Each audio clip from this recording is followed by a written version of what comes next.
Yan guys, kung Honda Click user ka, lalo na ngayon, tag-ulan na, syempre, kailangan mo na nito.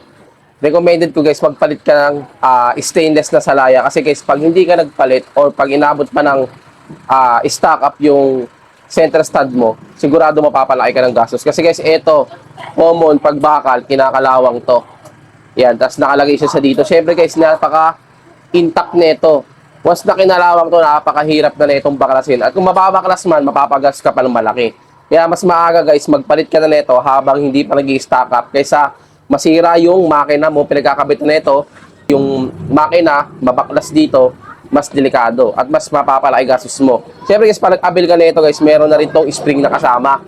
Ayan, sa center stand tsaka sa side stand. At ang side stand, siyempre napaka-solid yan guys, makapal. 304 stainless no by Salaya. So guys, pag nag-avail kayo nito, ayan, kasama niya ni Ehe, meron na rin siyang pin, at syempre meron rin siyang kasamang goma. Yan guys, kung naghahanap kayo ng legit na original na Salaya 304 stainless yan, nandiyan lang sa yellow basket yung link.